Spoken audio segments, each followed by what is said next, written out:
on Mr. Trump as the economy seems more worrisome and next year's election approaches. So here's the behavior that is so alarming. In just one single day, President Trump doubled down on accusations that Jews are disloyal or ignorant if they vote for Democrats. He's shared clips of a conspiracy theorist who calls the president the King of Israel and the second coming of Christ.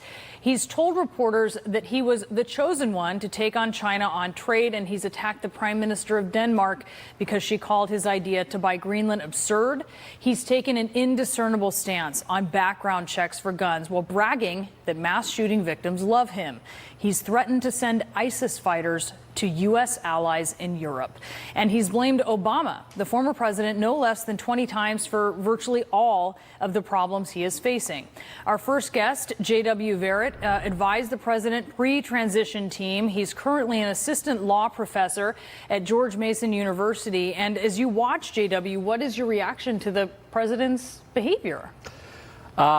It's not unexpected. I mean, the guy's always had problems on his best day. I think the hope for the future is Democrats nominate someone who is moderate, who can work with Republicans, and we can get together in the post-Trump era. You know, I think the irony of the damage he's done is that the divisions he's created in trade and immigration actually open up a possibility for an event window for bipartisan reform if we can get rid of this guy. Are you talking to current White House officials? Are they concerned? I am. Current folks in the White House, Treasury Department, in my policy area and financial services. The level of concern isn't higher than it was before. I think for the most part, they tend to try to ignore him and go about their business, go about their jobs. I certainly don't think any of them are proud of him. So it's not necessarily registering anymore for them, this erratic behavior, but for you it is? It certainly looks... It's growing worse and worse. I can't explain it. Frankly, I don't really want to get in this guy's head. I'd rather kind of focus on the future. Hope the Democratic Party looks toward a moderate nominee who can work with Republicans like me, and I think we can have a bright future there working on trade and immigration. I want to bring in CNN White House correspondent Caitlin Collins. Caitlin, you have some new reporting about where two of the president's closest advisors, Jared Kushner and Ivanka Trump, are amid all of this, particularly those accusations that Jews who support Democrats are, quote, disloyal or ignorant, as the president put it. Yeah, Brianna, as the president has been rotating between these controversies this week, two of his top advisors, Jared Kushner and Ivanka Trump, have been really flying under the radar, a pattern that we've seen from the two of them in the past. But of course, this week has been really a tumultuous one for this administration and this president, where there has been uncertainty over the economy, questions about whether or not the president is going to support background checks. He's been retweeting conspiracy theorists, getting in a fight with the Danish prime minister. And of course, the big one that there have been questions about, where the president is doubling down on those comments that he thinks Jewish people who vote for Democrats are being disloyal to Israel.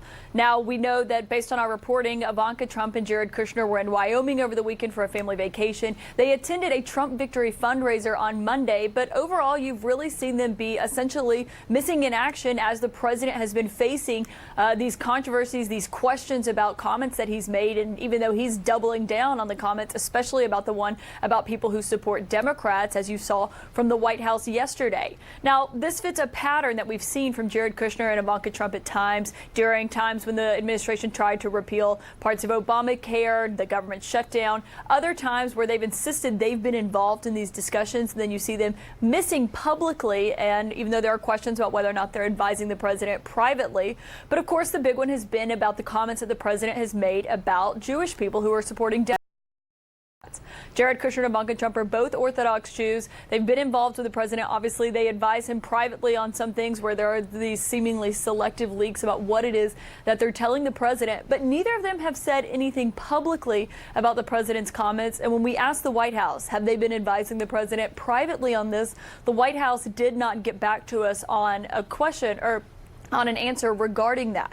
Now, we know they've advised him privately, but there are still questions about what exactly they have said to the president about this, whether or not they're going to say anything publicly. And of course, Brianna, as you know, that's been something that they have faced criticism over in the past.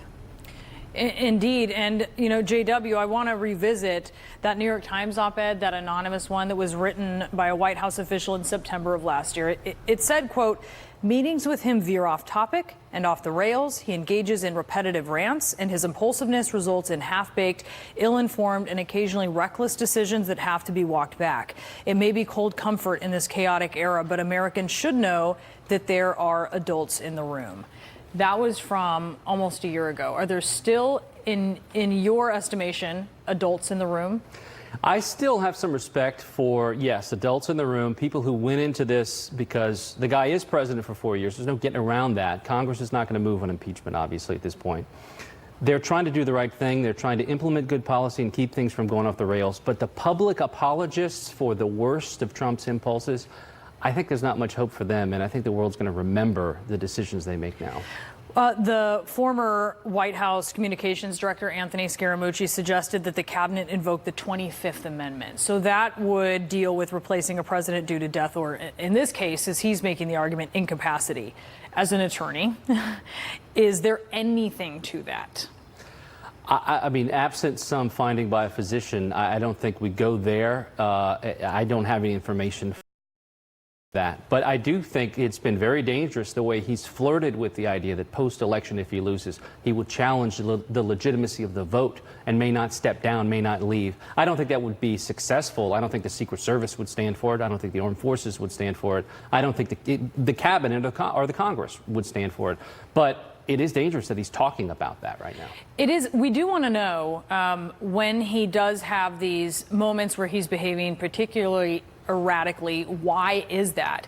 And there are folks, even in his corner, who suggest that this is because of this pressure right now due to the economy, questions about when a recession will happen, if that's something that could happen before the election. Before that, his erratic tendencies were explained as being linked to the Mueller investigation and the pressure that he was being put under there. Does it matter, though, to you, the reason why? It's a high-pressure job. It's the most high-pressure job in the world.